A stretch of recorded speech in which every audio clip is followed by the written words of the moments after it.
Hello my dear students, welcome to the session. बेटा IIT JAM 2026 mathematics paper का discussion चल रहा है।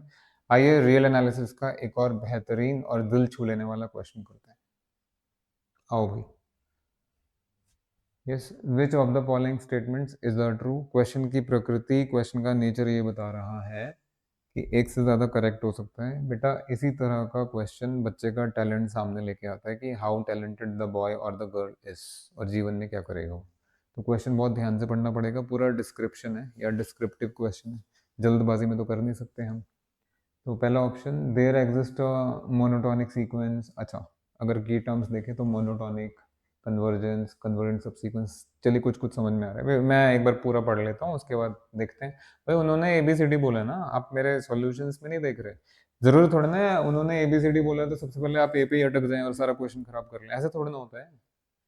जो ऑप्शन आपको दिख रहा है एक बार नजर दौड़ा लीजिए, जो दिख रहा है सबसे पहले हो जाएगा उसकी तरफ चलो, या जो आपको अट्रैक्ट कर रहे हैं। हमारे अंदर नेचुरल एबिलिटी है इस चीज की। हाँ जी, कैपेबिलिटी भी और एबिलिटी भी है।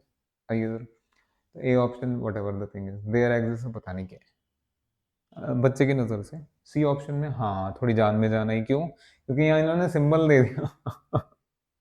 बच्चों पे यही गुजरती है यार एग्जाम। यहाँ उन्होंने एक्शन सीक्वेंस का सिंबल दे दिया, वहां सिंबल नहीं दिया, वहां तो हाँ समझ गए आप मेरी बात। तो चलिए जहां सिंबल दिया है, अगर आपका दिल जा रहा है उधर उधर चलते हैं। बेटा सी ऑप्शन पे हो। There exist sequence x n so that given any positive integer m x n has a subsequence converging to m। अच्छा, इसका मतलब क्या है? इसी पे आ जाइए, इसी पे बात करते हैं। ध्यान से देखिएगा, हमारे साथ आइए। Will be doing, we will do magic together. बेटा इसका मतलब है, इसका मतलब है, इसका मतलब है हमारे पास, आपके और हमारे पास ऐसा सीक्वेंस है, ऐसा सीक्वेंस है जिसके पास कन्वर्जेंट सब सीक्वेंस है। अच्छा जी, कन्वर्जेंट सब सीक्वेंस नंबर वन वो वन पे कन्वर्ज करेगा, कन्वर्जेंट सब सीक्वेंस दूसरा वो टू पे कन्वर्ज करेगा, कन्वर्जेंट सब सीक्वेंस तीसरा वो थ्री पे कन्वर्ज करेगा। मतलब एक ही सीक्वेंस के अंदर ऐसे सब सीक्वेंसेस हैं जो वन पे भी कन्वर्ज करे, टू पे भी कन्वर्ज करे, थ्री पे भी, सब सीक्वेंस। अब वो सीक्वेंस कैसे क्रिएट करोगे? हमारी क्लासेस करेंगे तो कर लेंगे। देखो भाई, मैं किसी को किसी के लिए डेरोगेटरी स्टेटमेंट नहीं दे रहा, बट इस तरह की चीजें क्लास में होती हैं। तो देखिए, you can easily construct the sequence. तो सीक्वेंस एक्शन आपने डिफाइन किया, मुझे सब सीक्वेंस के तौर पे जो लिमिट चाहिए वो वन भी चाहिए, टू भी चाहिए, थ्री भी चाहिए। तो वन को रिपीट करा दीजिए, टू को रिपीट करा दीजिए, थ्री को रिपीट करा दीजिए। कैसे कैसे? One by one. तो मेरे बेटा जरा देखना, वन टू लिया फिर आपने, उसके बाद वन टू थ्री लिया फिर आपने वन टू थ्री फोर लिया। I think you are intelligent enough. अगला इंस्टॉलमेंट क्या आएगा मेरे बेटा? One two three four five, and आपकी गाड़ी हमारे साथ चल पड़ी। देखो भैया, इतना बढ़िया बेहतरीन एग्जाम्पल। ये चीजें बताती हैं कि क्वेश्चन हम पूरा कर पाएंगे या नहीं कर पाएंगे। देखिए भाई, इसमें वन इज कीप रिपीटिंग, तो वन पे कन्वर्जेंट होने वाला सब सीक्वेंस है। ऐसे ही टू आ रहा है बार बार, फिर थ्री आएगा आगे, थ्री थ्री थ्री थ्री, फिर फोर फोर फोर। समझ गए? So this sequence is a classic example of a sequence which contains a subsequence converging to one, which contains a subsequence converging to two। I think her natural number के लिए यहाँ एक convergent subsequence बैठा हुआ है जिसकी limit वो natural number है। समझ में आ गया? खुश हो जाओ। तो सी ऑप्शन करेक्ट है, सी ऑप्शन ट्रू है। हमने तो कंस्ट्रक्ट करके दे दिया बाबू। तो ये आपको खुशी के मारे राइट लगाएंगे यहाँ आप और हम। आ जाइए, आ जाइए, ये ट्रू है, 100% ट्रू है। अब जरा डी पार्ट पे आइए। D, there exist a sequence x n so that, ये जो मॉड्यूलस है ये कन्वर्ज करेगा जीरो पे, लेकिन ओरिजिनल सीक्वेंस कन्वर्ज नहीं करेगा। मैंने अपनी क्लास में जब जब कॉशी सीक्वेंस का टॉपिक शुरू कराया है, ये सबसे पहले कराया है, सबसे पहले कराया है अपनी क्लास में। हाँ जी, आइए, ये वाला एग्जाम्पल भी आप आराम से क्रिएट कर सकते हैं मेरे बेटा। ये लो, ये लो, इसमें भी चूज कर लेते हैं।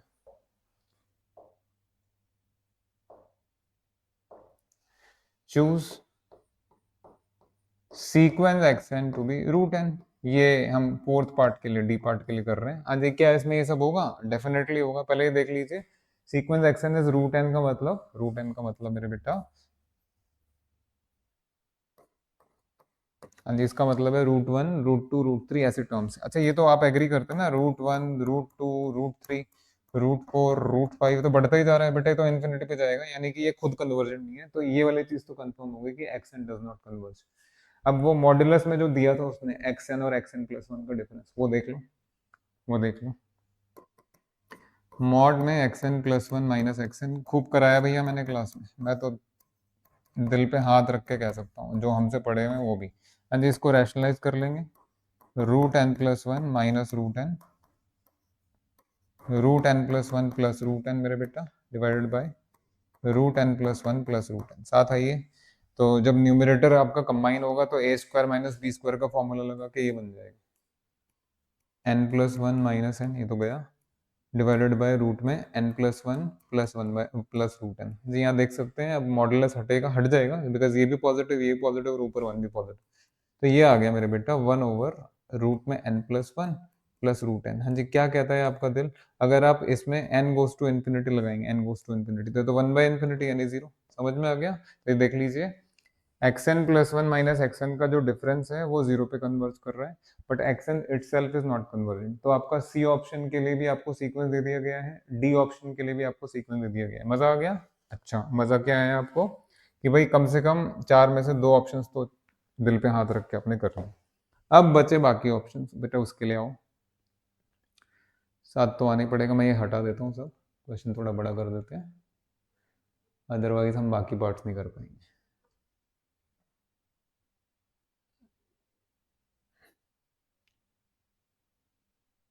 हाँ जी, अगर वो अब नहीं कर पाए बेटा स्क्रीनशॉट ले सकते हैं, या वीडियो पॉज करके आप कॉपी कर सकते हैं, ठीक है। मुझे थोड़ा बड़ा चाहिए ये चीज़, तो मैं ये हटा देता हूँ। मेरे को बोर्ड में ना थोड़ा स्पेस चाहिए ताकि हम बाकी चीज़ों पे काम कर सकें।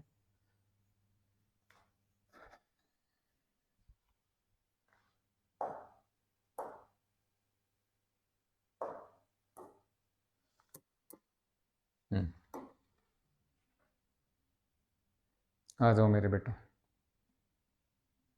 Now as you can see, C 100% true है, डी 100% ट्रू है विद योर नॉलेज। और अब हम करेंगे ए और बी। अब बी पे आइए, बी फॉर बॉम्बे।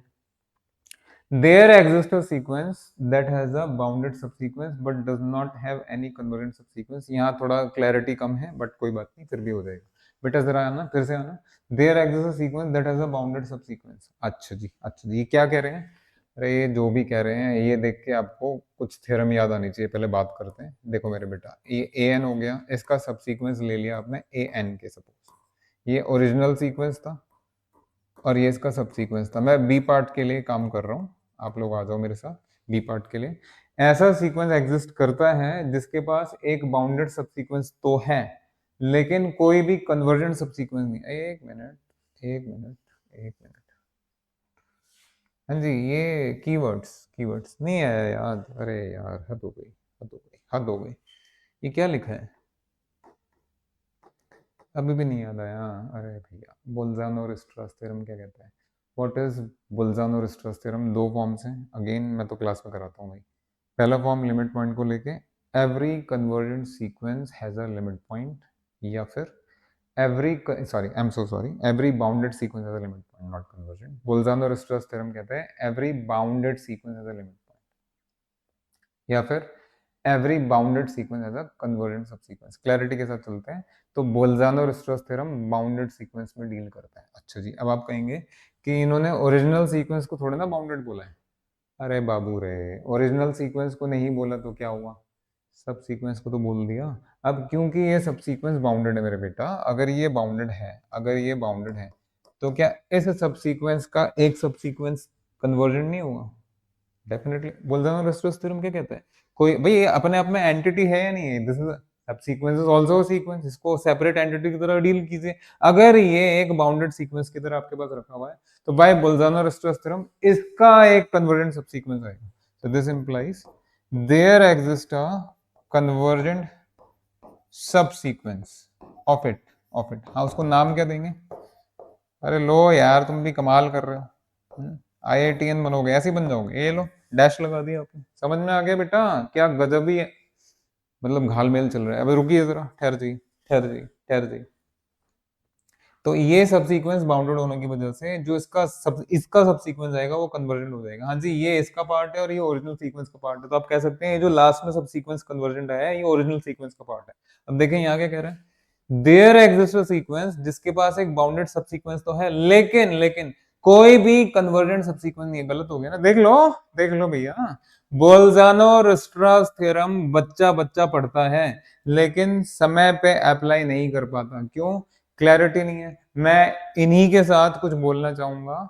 आजकल मैंने बार्टलन शर्बर्ट एक्सरसाइज 3.1 सीक्वेंसेस से पूरा जो एक्सरसाइज होता है आपका, एक एक सॉल्यूशन, एक एक क्वेश्चन का डिस्क्रिप्टिव सॉल्यूशन यूट्यूब पे डालना शुरू कर दिया है। आप जाके देखिए, आपकी लाइफ सेटल हो जाएगी। अपने जूनियर्स को भी मतलब आप रिकमेंड कर सकते, यू विल रिकमेंड। वो ऐसी चीजें हैं, आपको एनालिसिस एकदम क्लियर हो जाएगी बेटा। पहला स्टेप होता है, देखिए पहला स्टेप होता है, घोड़ा ले लेते हैं। घोड़े को मतलब अगर गधा है, गधा इन द सेंस बिल्कुल ही किसी काम का नहीं है, तो गधे को पहले घोड़ा बनाओ, फिर घोड़े को जीतने वाला घोड़ा बनाओ। ये स्टेप्स है जीतने के लिए, है ना। पहले बेसिक बिल्कुल ही जीरो है, तो जीरो से उठा के आप थोड़ा नॉर्मल लेवल पे लेके आए, फिर नॉर्मल से प्रोपेल करके, है ना। ये दिस इज द थिंग। तो बेटा उससे आपकी चीजें बहुत क्लियर हो जाएंगी। जो मैंने ये यूट्यूब वाली सीरीज शुरू की है, इसमें बाटलन शरबट के लिए। खैर बहुत बातें बहुत हुई, अब आइए। तो बेटा यहाँ बुल्जानो रिस्टर्स थ्योरम लगा के दिख रहा है आपको कि ये गलत हो गया, ये गलत हो गया, ये तो गया। अब व्हाट अबाउट ये? भैया मेरा जितना एक्सपीरियंस कह रहा है, देखिए यहाँ तो बुल्जानो रिस्टर्स थ्योरम साफ साफ काम दे रही थी। मेरा एक्सपीरियंस क्या कह रहा है, जब मैंने क्वेश्चन को ए पार्ट को डील किया, ए पार्ट में कोई थ्योरम नहीं लगेगा। इंटरनेट पे कोई ये बोल रहा है, कोई वो बोल रहा है, कोई ये थ्योरम लगा रहा है, कोई वो थ्योरम लगा रहा है, जिंदगी में किया कुछ नहीं है। प्लीज अगेन नो डिसरिस्पेक्ट, लोगों को तो थ्योरम्स तक प्रूव करने नहीं आती, रिजल्ट घोट के बैठे हुए हैं। कोई काउंटर एग्जाम्पल पूछ लेता है तो बगले झांकने लग जाते हैं। नहीं नहीं नहीं नहीं नहीं, प्लीज, मैं किसी बुराई नहीं कर रहा यार किसी की, ये ऐसे ही होता है ना, तभी तो हायर मैथमेटिक्स का ये हाल है भारत में। क्यों नहीं कोई रिकमेंड कर पाता? जिस तरह लोग स्कूल लेवल की टीचिंग्स रिकमेंड करते हैं, 12th क्लास तक की बातें करते हैं, उस तरह कॉलेज लेवल की बात क्यों नहीं कर पाते? कभी ढंग से किया ही नहीं। सीक्वेंसेस की क्लासेस देखिए, बाटल नेचर, बट आपको पता लगेगा कैसे पढ़ाना चाहिए, कैसे पढ़ाना चाहिए जीवन में। वही उसी को फॉलो करेंगे सबके सब, अगर ठीक तरीके से वो आगे चला गया। हाँ जी, आ जाओ। तो मैं ए ऑप्शन के लिए बातें कर रहा था बेटा। मेरी नजर में ए ऑप्शन के लिए कोई थ्योरम नहीं लग रहा है। आप कहेंगे मोनोटोन कन्वर्जन थ्योरम, क्योंकि मोनोटोनिक दे दिया बेटा, वो भी नहीं लग रहा। What is monotone conversion? लगा के देख लो, नहीं लगेगा, नहीं लगेगा। तो फिर आप क्या करें सर, छोड़ दें उसको? नहीं बेटा, मैंने जब कभी भी सीक्वेंसेस आईआईटी जैम या नेट या गेट के लिए पढ़ाया है आप लोगों को, हायर लेवल के लिए, एंट्रेंस एंट्रेंस एग्जाम्स के लिए, तो बेटा मैं ग्राफ्स का सहारा बहुत लेता हूँ, आपने देखा होगा। तो ये ग्राफ का सहारा लेके होगा, कोई थ्योरम नहीं लगेगा यहाँ, कॉमन सेंस लग जाएगा। आ जाइए, आ जाइए बेटा, इसका ग्राफ बनाते हैं एक बार। हाँ, इस तरह का ना ग्राफ बनाते हैं। क्या कह रहा है क्वेश्चन में? There exist a monotonic sequence. Monotonic का मतलब या तो इंक्रीजिंग होगा या डिक्रीजिंग होगा। Just wait for a second. कई बार मोनोटोनिक सीक्वेंस में आप कांस्टेंट सीक्वेंस की तरह भी ले सकते हैं, ठीक है ना। तो यहाँ पे let us not take a constant sequence. क्यों? क्योंकि उसने बात ही ऐसी करी है, कांस्टेंट लेके तो होगा ही नहीं। So there exists a monotonic sequence that does not converge but has a convergent subsequence। मतलब ऐसा मोनोटोनिक सीक्वेंस के बारे में बात कर रहा है जिसके पास एक कन्वर्जेंट सबसीक्वेंस तो है, लेकिन लेकिन जो खुद कन्वर्जेंट नहीं है। अच्छा, आप एक बात बताइए, अगर सीक्वेंस इंक्रीज कर रहा है और खुद कन्वर्ज नहीं कर रहा है, बेटा वो फिर इंक्रीज ही करेगा। वो ऐसे नहीं कर सकता कि ऐसे गया फिर ऐसे हो गया, नहीं, ये नहीं हो सकता। क्योंकि अगर ऐसे इंक्रीजिंग जाके एक तरह से स्टेडी कांस्टेंट हो गया, फिर तो वो उसी नंबर पे कन्वर्ज कर जाएगा ना, है ना। अब ये ग्राफ बन रहा है यहाँ पे, जरा ध्यान से देखिए। तो हम एक मोनोटोनिक सीक्वेंस का डायग्राम ड्रॉ करेंगे यहाँ, जिसके पास एक कन्वर्जेंट सबसीक्वेंस है। अगर इसके पास एक कन्वर्जेंट सबसीक्वेंस है, तो उस कन्वर्जेंट सबसीक्वेंस की लिमिट भी होगी, तो वो ड्रॉ कर लेते हैं। साथ आ जाओ बेटा, ये देखो आंखें खुल जाएंगी अगर इस तरह से आपने नहीं पढ़ा है पहले तो आज तो आपकी आंखें खुलेंगी खुलेंगी। साथ आ जाइए, I will be doing everything for you people obviously. देखो बेटा, ये मान लेते हैं एल है, एल, एंड इस एल को लिख रहा हूं मैं, इस एल को लिख रहा हूं मैं, ये limit of convergent subsequence, sequence की नहीं, कन्वर्जेंट सबसीक्वेंस जो बोला था उसकी लिमिट, ठीक है जी। अब ये अगर ये इसकी लिमिट है तो यहाँ dot dot dot dot dot dot ये कर दिया हमने, ठीक है जी। अब सीक्वेंस बनाना शुरू करते हैं। ये 1 पे, फिर 2 पे, फिर 3 पे, फिर 4, फिर 5, फिर ऐसे पढ़ते हो ना? नहीं पढ़ते हैं, आपकी गलती है बेटा। 1 के लिए A1 फर्स्ट टर्म मान लीजिए यहाँ है, सेकंड टर्म इंक्रीजिंग, या तो इंक्रीजिंग कर लो या डिक्रीजिंग। इंक्रीजिंग ले लेते हैं, इंक्रीजिंग तो लेना ही पड़ेगा आपको, या डिक्रीजिंग लेना पड़ेगा। फिर ये इंक्रीजिंग, फिर ये इंक्रीजिंग, फिर ये इंक्रीजिंग, चल रहा है पूरा। ये आपने जब ये डॉट्स जोड़े हैं तो कुछ इस तरीके का, ये इस तरीके का, ये आपका फंक्शन, ये सीक्वेंस गया, ये आपका सीक्वेंस गया, सीक्वेंस इज मोनोटोनिकली इंक्रीजिंग। ठीक है जी, बढ़िया। बट उसने तो एक कन्वर्जेंट सब सीक्वेंस भी दिया था। अब आपको पता है जो सब सीक्वेंस होता है उसकी टर्म्स भी ओरिजिनल सीक्वेंस से ही तो आएंगी। अब मान लो जो अपने कन्वर्जेंट सब सीक्वेंस लिया वो यहाँ तक, यहाँ तक, यहाँ तक, यहाँ तक तो सीक्वेंस के साथ ही है, बट उसके बाद उसको रास्ता चेंज करना पड़ेगा, तभी तो यहाँ कन्वर्ज करेगा। ये देखो मैं अलग से बना देता हूँ, अलग से ये यहाँ तक तो चला इसके साथ, फिर इसने रास्ता चेंज करके एल एल का रास्ता ले लिया क्योंकि इसको एल पे कन्वर्ट करना है। बेटा अगर इस तरह का ब्लू पेन से आप बनाएंगे तो आपको दिख नहीं रहा, ये तो मोनोटॉनिक ही नहीं रहा है ना। वो आप कह रहे हैं वहां पे इंक्रीजिंग है, यहाँ के यहाँ इधर जा रहे हैं, कुछ टर्म्स वहां जा रही है, कुछ वहां जा रही है, मोनोटॉनिक थोड़ा ना।